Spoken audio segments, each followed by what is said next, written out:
Hi everyone. Today this video on Doctoring Traditions is sponsored by Himalaya.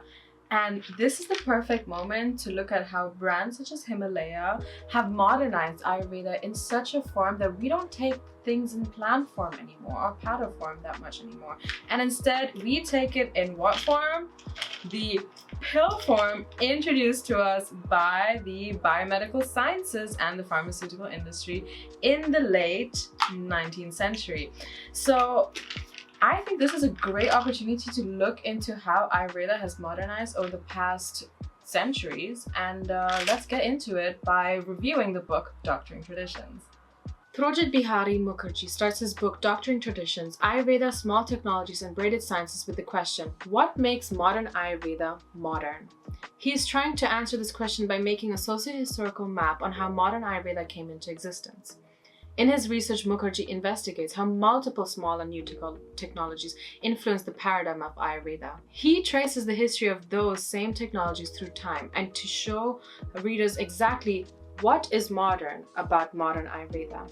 Important to note is that the practiced Ayurveda was referred to as Kobiraji medicine. The practitioners were Kobirajis, a term that will continue to appear throughout this book. Instead of working with a single body metaphor, Mukherjee draws upon physiograms, a recurring concept in his book that translates to a materialization of the body image. In this introduction, Mukherjee places that Western science and Ayurvedic science interacted with one another. The two were in dialogue with one another, and this was essential for the birth of modern Ayurveda. This dialogue is described by other authors as the braided sciences. Through this book review, we will cover 4 to 5 of these small technologies and discuss in depth how they were significant in their own times, the intricate ways in which Ayurveda incorporated new technologies and thus new values to reimagine a new Ayurveda. Chapter 1. A By the Bourgeoisie World, the Sociology of Braided Sciences.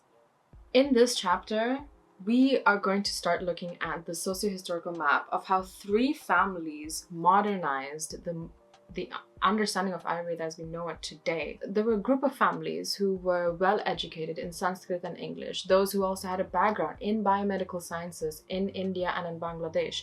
And with this medical background, they were able to build a genealogy of the sciences, of the Ayurvedic science and the biomedical science.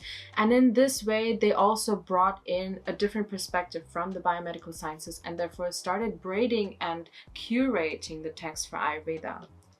And as we see with these 3 families who were trained in Western scientific medical knowledge, they also may have had some Orientalist, methods in their academia. And so we might have to be careful on how we address Ayurveda today because of this history of 3 families having control over decades of curating Ayurveda as it exists today. But there's also an assumption that the modernization of Ayurveda has nothing to do with the radical refiguration of how the Kobiraji body imagery was taken up during the process of dissection of the body. There was a huge role in early history of modern Ayurveda where the body was not dissected, as this was very much against the beliefs of how you treat a body. And in this transmodern shift, you see how ancient therapeutic ideas are also validated in the process of Ayurveda, but with this braiding of the dissection of the body and this deep, intimate picture, this view into the anatomical body gave rise to a much more precise science of Ayurveda in the late 19th century actually. And in the 1920s, there was a complex conflict that started and halted a modernization project in Bengal. And this is because it was assumed that the practice of dissection had a significant effect on the modernization of Ayurveda. And this fear of change in Ayurveda sort of stalled it a little bit in its progress, and the dissections started to not take up a big role in the history of modern Ayurveda, and this shift then started going towards how can Ayurvedic physicians rely more on textual knowledge and experience than intruding into the physical body. And the bourgeoisie class had a big role in the modernization of Ayurveda, as presented with the three families. The Vaidya caste portrayed themselves as the middle class, hereby gaining more power in defining Ayurveda. And the modernization of Ayurveda is therefore very nuanced and multifaceted, as the process intertwines not only with medical knowledge and language, but also with caste interplay and class identity during colonial times. Now we come to chapter 2, the clockwork body, the pocket watch, and the mechanic physio-spiritualism. As Bengali society modernized with railway timetables and standardized working hours, the clock established a new temporal regime. During this time, the Kobiraji integrated the clock technology and made watch-based Nadi Parikshas a standardized practice in medical textbooks. The three major medical texts are published subsequently during this time, braiding the clock into Ayurveda, at first loosely and then with a braid so tight the clock fuses with tradition. The fusing occurs most prominently with Nagendrat's seminal medical textbook, where he writes of a pocket watch pulse, taking as a baseline of truth upon which the qualitative Nadi Pariksha expands. Qualitative Nadi Pariksha offering a higher truth that is more subtle and transmaterial in nature. With the integration of the pocket watch, the imagery of the Ayurvedic body shifts as well. The metaphor of the clock linked with the quantifiable, observable phenomena with the invisible workings of the body, and furthermore the mechanist nature of the clock implied the potential for mathematical obedient principles within the body. God's role as a watchmaker also made his consistent presence inconsequential. These implications of the clock metaphor reconfigured Ayurveda. Hypotheses linking the visible to the invisible proliferated, and bodily processes were numeralized, and the direct invocation of the divine, while still present, lessened to a degree. Chapter 3. The Snayubik Man, Reticulate Physio-Spiritualism, and the Thermometer. The following chapter begins with how the use of the thermometer and the practice of Nadi Pariksha tell the same story about what is going on in the body. It became a standardized practice in hospital settings, and in the 1890s, the thermometer made an appearance in Kobiraji books. The practice was combined with the pulse reading because, according to Hamlin, pulse reading defined the disease. Nagendrat wrote an exposition about how to use the thermometer in this case. In his exposition, he wrote down which thermometers represented which illnesses, and he also wrote down which temperatures foretold a death. This aligned with the death pulses. And pulse reading and the thermometer represented two regimes of the embodied truths in Kobiraji medicine. The thermometer measures body heat, and in Western medicine, fever became quantifiable by using the thermometer, even though the number says nothing about the qualitative experience of the body heat. And in Kobiraji medicine, fever was not always accompanied by body heat. For example, one can have fever caused by wind, and therefore means that the sick is chilly and cold. Kobiraji Ramachandra Mullik, founder of the Gobindo Sundari Free Ayurvedic College, however, saw that the thermometer was a crucial technology in clinical practices. The thermometer had therefore become a superior diagnostic power compared to the pulse reading. Here, the thermometer led to more monitoring and a shared vocabulary for patients and doctors alike. It was also an object for the higher class. It was important for Mullik to refigure the body head as something entirely material instead of transmaterial. Within these refigurations, the thermometer was at the heart. Chapter 4. The Chiaroscuric Man, Visionaries, Demonic Germs, and the Microscope. How do we understand that which we cannot see? The third technology highlighted in this book is the microscope. The microscope, or the Onibikson, was an exciting venture in its time as it brought forth the excitement of a new visibility. Its reception in Ayurveda resulted in the consequential braiding of Western optics in the Indic Dibyo Drishti, or foresight.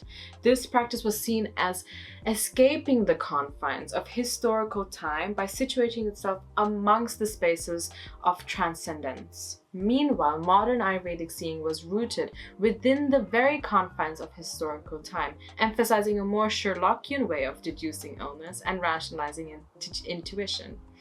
This newly braided vision of body was explained in Mukharji through its implication of two entities, worms or krimis and the cell. The discussion of germs or krimis in Ayurveda remains a rhetorical affair given the invisibility of the same.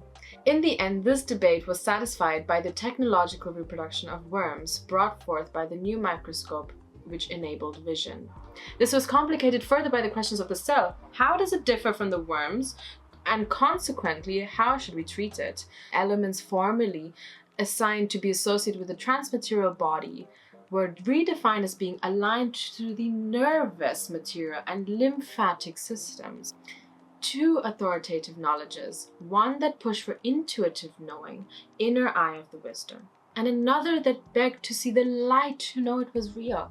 What resulted was a deferred visibility. The historical rational cosmology promised to one day make the chiaroscuric man fully transparent in the way he had been to ancient seers equipped with Dibyodrishti. Chapter 5. Endocrinochakric Machine, Hormonized Humors and Organotherapy. The braiding of two models from Ayurveda and biomedical sciences enhanced the modern understanding of the endocrine system in the late 19th to early 20th century.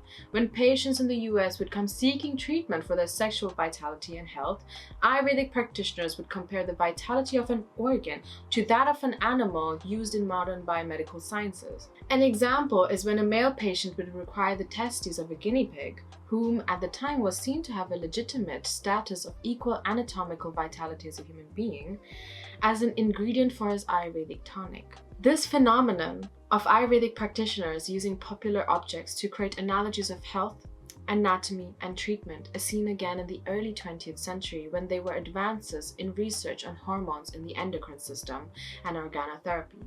By using the analogy of the radio, Ayurvedic scholars were able to translate the concept of humor and hormones interacting with each other on a micro level. Through this translation, the scholars adopted the modern language of the endocrine system to compare and integrate new findings of the anatomical body. Through this translation, the scholars adopted the modern language of the endocrine system to compare and integrate new findings of the anatomical body. Chapter 6. Braided as technology from diagnosis to pharmacy in a bottle. An important part of understanding modernization in Ayurvedic practice is the changing role of the physician's body. The physician's body is seen as a technology in itself. If a physician were to be constipated, his perception of that nada pariksha would not be reliable. Later, the diagnostician's body loses its need for the prerequisites such as ritual purity. Instead of the physician's body, small technologies such as the stethoscope become central to the practices of diagnosis, and a new form of practice emerged, medicine making, or in other words, pharmacy. In the 13th century, pachons, a kind of Ayurvedic medicine, were already associated with the physician's status, but due to various reasons, they were never popular. In the late 19th century, pachons gained popularity, and in this popularity grew throughout the 20th century, now even being packaged in glass bottles, which symbolize the medical modernity. Conclusion: the pataphysics of cosmotherapeutics, a requiem. In this book, we discuss various small and influential technologies that instigated bigger than themselves challenges and found themselves in the hands of Ayurvedists that successfully contributed to a gradual reimagination of the body. There was a shift from cosmic understandings of the body to physiograms, material descriptions, and subsequently this was reliant on governing principles that allowed for the dominance of technologies. However, things left behind in the construction of a new cosmology. How did the systematic filtering out of each dimension lead to the Ayurveda we imagine today? The key argument here is that the cosmotherapeutics, a modality that does not rely on the need for exactness, formed an important part of traditional Ayurveda, whose elements simply did not reconcile with the governing apparatuses at the time. They demanded modernity. One important element is intangible agencies, i.e. forces and entities that form a part of our bodies, practices and systems of understanding without having to touch our eyesight. What is defined as tangible starkly changes with the growth of rationalization and empiricism. Intangible agencies become removed from the modern Ayurveda. Metaphysics that seeks out exceptions and inexplicability of cosmotherapeutics is therefore put aside from modern Ayurveda to embody logic and standardization, and consequently for the named project to succeed.